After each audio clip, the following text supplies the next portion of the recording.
Geralmente, as referências que se tem da Páscoa estão nas figuras do coelhinho e nos ovos de chocolate. E apesar desses símbolos, assim como outros símbolos da Páscoa, terem um significado que remete à essência da Páscoa, muitos não conhecem e vivem essa data de forma mundana, pagã e materialista. Mas o verdadeiro cristão precisa conhecer a Páscoa de maneira profunda e muito mais que isso, ele precisa vivê-la. Pois, como diz o Catecismo da Igreja Católica no parágrafo 1169, a Páscoa não é mais uma festa dentre outras, ela é a festa das festas.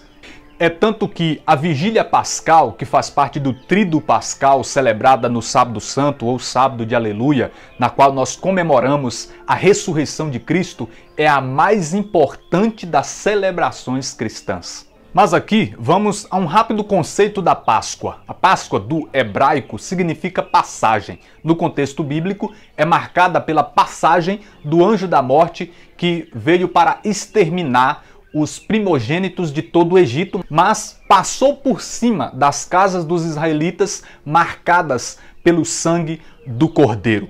Mas nós também podemos reconhecer que a Páscoa, ela é essa passagem do povo hebreu do Egito para a Terra Prometida, da escravidão para a liberdade, é a passagem da morte para a vida nova. Mas aqui, antes de abordar a Páscoa cristã, eu vou falar rapidamente sobre a Páscoa no Antigo Testamento. Sabemos que Deus escolheu Moisés e o enviou para ser o líder da libertação do povo hebreu, mas nós vemos que Faraó resistiu em liberar o povo, então Deus anuncia a 10ª praga, que seria a morte de todo o primogênito no Egito, mas ao mesmo tempo Deus se dirige ao povo de Israel e ordena que toda a família sacrificasse um cordeiro. Deus os instrui como deveriam comer esse cordeiro. Deus ordena que o sangue desse cordeiro fosse aplicado nas laterais e nas vigas superiores das portas, para que quando o anjo exterminador passasse, o anjo poupasse aquelas casas marcadas pelo sangue. Eles deveriam estar prontos para partir, porque aquela também seria a noite em que marcaria o início da jornada da libertação daquele povo. Então, Deus diz também que aquela deveria ser uma instituição perpétua. Todas as gerações deveriam celebrar a Páscoa para honrar o nome do Senhor e reconhecer o que Deus havia realizado em favor do seu povo, ou seja, a libertação. Então todo Israel, todos os anos, celebrava a Páscoa, honrando o nome do Senhor e celebrando aquele grande dia que o Senhor libertou o povo hebreu. Inclusive Jesus, como bom israelita, celebrava a Páscoa. E o que nós vemos momentos antes da sua paixão e morte é ele comendo a Páscoa com os seus discípulos. Então, a Páscoa judaica, ela tem como significado essa celebração da libertação do povo hebreu. A comemoração do povo hebreu saindo da escravidão do Egito e indo em direção à Terra Prometida. Como eu disse, Jesus, como bom israelita, celebrava a Páscoa. E ele, quando está na última ceia com seus discípulos, anuncia a nova Páscoa, a Páscoa cristã. Mas ele não só anuncia, ele cumpre, ele inaugura a nova Páscoa ao morrer e ressuscitar por nós. Então a Páscoa para nós, ela significa esta comemoração, esta celebração, essa grande festa da ressurreição de Cristo Jesus. Jesus, aquele que sofreu, aquele que foi crucificado, aquele que morreu, mas ressuscitou dos mortos, venceu a morte para nos dar a vida. Esta é a nossa Páscoa. Mas quando nós analisamos a nova Páscoa, a Páscoa cristã, com a Páscoa do Antigo Testamento, nós vemos que há um grande paralelo. Pois, assim como o povo hebreu estava cativo no Egito sob a tirania de Faraó, nós antes estávamos cativos no pecado sob o domínio de Satanás.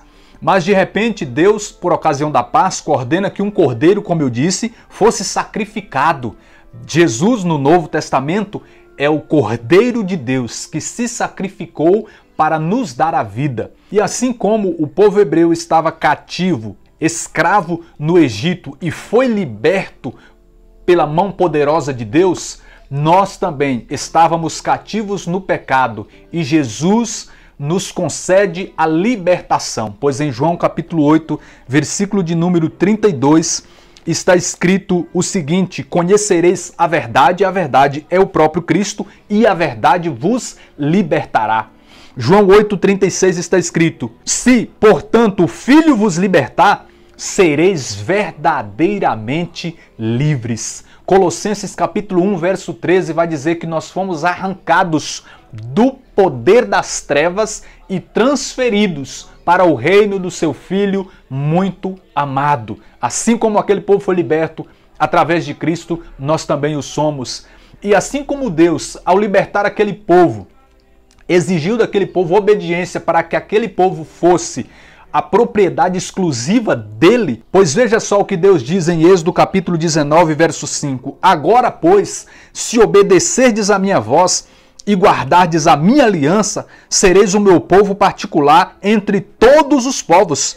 Toda a terra é minha, mas vós me sereis um reino de sacerdotes e uma nação consagrada. Assim também, ao Jesus morrer e ressuscitar por nós, nos libertar do poder do pecado, o Senhor também, nessa nova aliança, nos chama a ser povo exclusivo dele, pois nós vemos uma declaração muito parecida com essa aqui de Êxodo 19, lá na primeira carta de Pedro, quando diz assim: vós, porém, sois uma raça escolhida, um sacerdócio régio, uma nação santa, um povo adquirido para Deus. Olha só, Jesus nos adquiriu para Deus através do seu sangue derramado, a fim de que, para que nós fomos libertos? Publiqueis as virtudes daquele que das trevas vos chamou à sua luz maravilhosa. Nós podemos dizer que quando vivenciamos a Páscoa de Cristo, nós saímos das trevas para a luz, da morte para a vida, da escravidão para a liberdade, e podemos dizer que é uma nova vida, é um recomeço que nós estamos vivenciando. Então, que eu e você possamos reconhecer que a Páscoa é essa celebração da ressurreição de Cristo, mas que não só reconheçamos, mas que nós vivenciemos e que nós, ao passarmos pela última Páscoa, a morte, nós possamos nos encontrar com Jesus para sempre. Deus abençoe sua vida. Até o próximo vídeo.